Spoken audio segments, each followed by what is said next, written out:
নমস্কার বন্ধুরা, আজকে আমি তোমাদের সাথে শেয়ার করব নিরামিষ মোচার ঘন্ট। যার জন্য মোচাটাকে আমি একটু নুন হলুদ দিয়ে সেদ্ধ করে নিয়েছি। এবার এটাকে আমি একটা ব্লেন্ডারে দিয়ে একবার করে ঘুরিয়ে নেবো মিক্সিতে দিয়ে, তাহলে দেখবে মোচাটা অনেক সুন্দর হবে আর একটা আলাদা রকম টেস্ট হবে।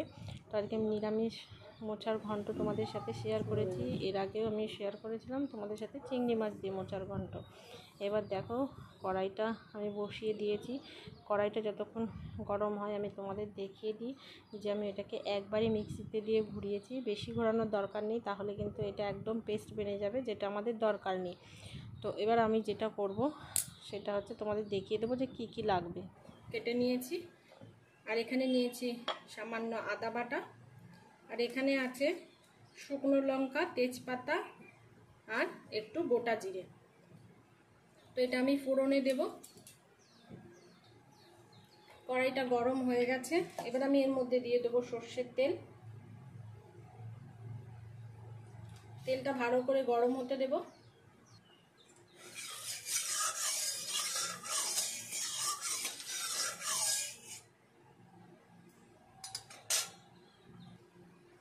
তো তেলটা দিয়ে ধোঁয়া বেরোচ্ছে, মানে তেলটা ভালো করে গরম হয়ে গেছে।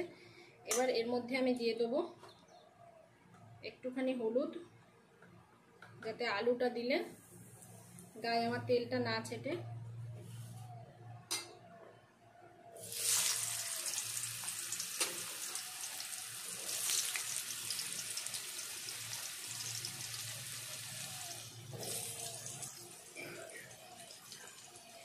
এবার এতে একটু দিয়ে দেবো নুন,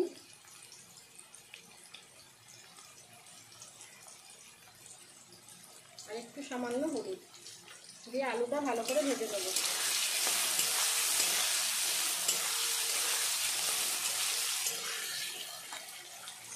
আলুটা একটু লাল লাল করে ভেজে নেওয়ার পরে এটা আমি উঠিয়ে নেবো।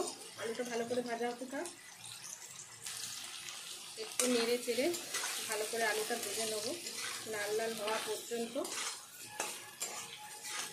কারণ যেহেতু মোচাটা আমাদের সেদ্ধ করা, ওতে আমরা জল দেব না, তো মোচাটা তাড়াতাড়ি হয়ে যাবে।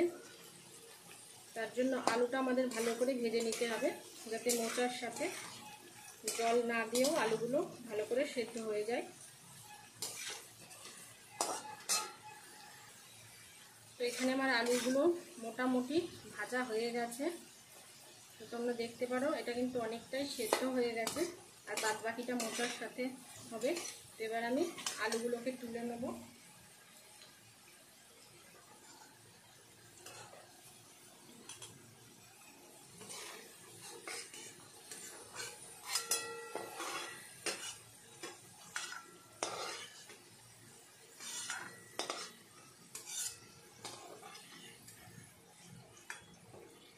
এই তেলেই কিন্তু আমি এবার ফোড়নটা দিয়ে দেব।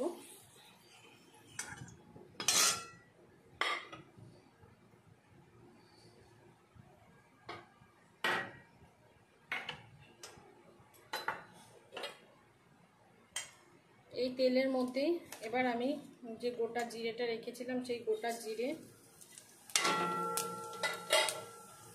একটা শুকনো লঙ্কা আর একটা তেজপাতা ফোড়নে দিয়ে দেব।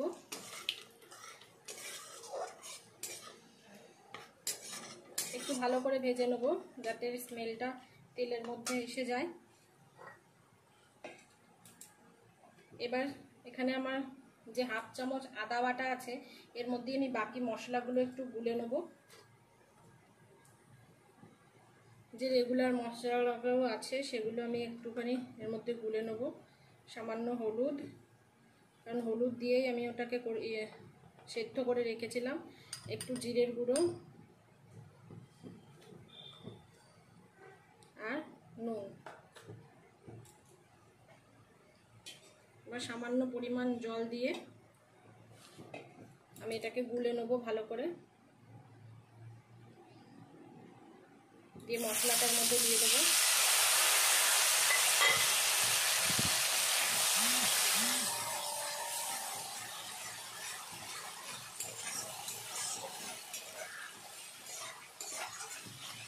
মশলাটা কিছুক্ষণ কষিয়ে নেবো তেল ছাড়া পর্যন্ত, যতক্ষণ না মশলা থেকে তেলটা ভালোভাবে ছেড়ে যায়।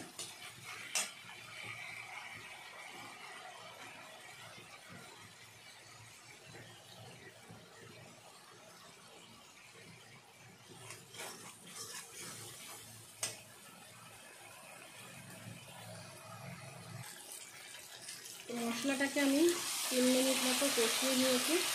সেটা দেখতেই পাচ্ছ এখানে তেল কিন্তু অনেকটা ছেড়ে এসেছে।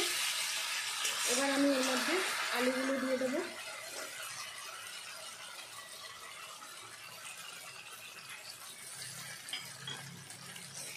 আলুটা কিছুক্ষণ এর মধ্যে নাড়াচাড়া করব।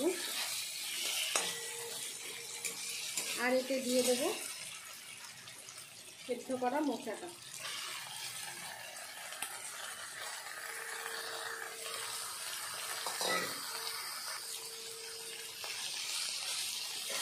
দিয়ে ভালো করে নাড়তে হবে।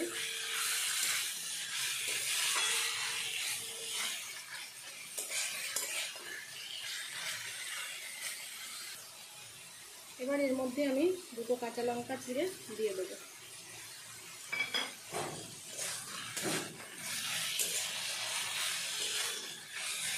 এটা ঢাকা টাকা দেওয়ার কোনো দরকার নেই, এমনি স্লো আঁচে দিয়ে এটাকে ধীরে ধীরে কষাতে হবে মশলাটার সাথে।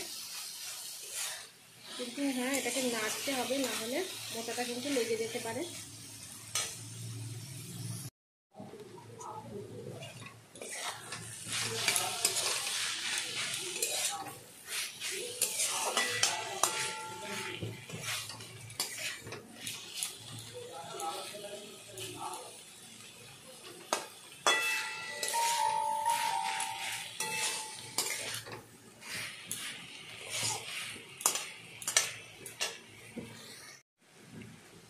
মোচাটা কিন্তু অনেকটাই হয়ে এসেছে।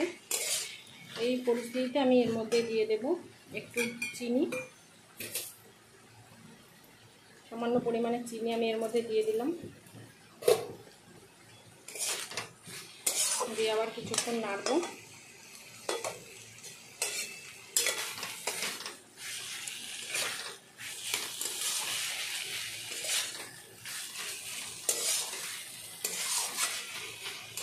এটা নিরামিষ মোচা তৈরি করার খুবই একটা সহজ পদ্ধতি।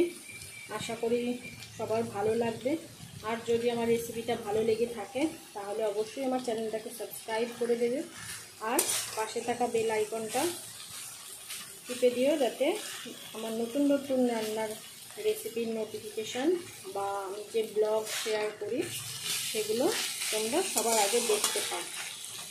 এবার এর মধ্যে আমি দিয়ে দেবো একটু সামান্য গরম মশলা। তোমরা চাইলে গোটা গরম মশলা বেটে দিতে পারো, আমি গুঁড়ো গরম মশলা দেব।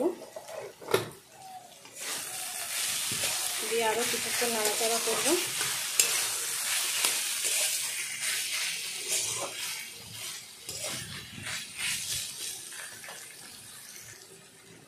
এবার এটা রান্না হয়ে গেছে। এবার নামানোর আগে আমি এতে দিয়ে দেবো অল্প পরিমাণ ঘি।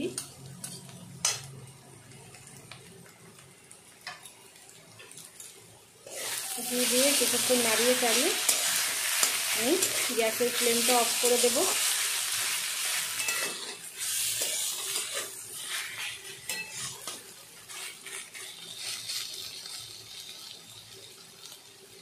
তো এটা পুরো কমপ্লিট হয়ে গেছে, আর রান্না করার দরকার নেই। তো আজকের ভিডিওটা এইটুকুই, আশা করি তোমাদের ভালো লেগেছে। তো আজকের মতো এইটুকুই, টাটা বাই বাই।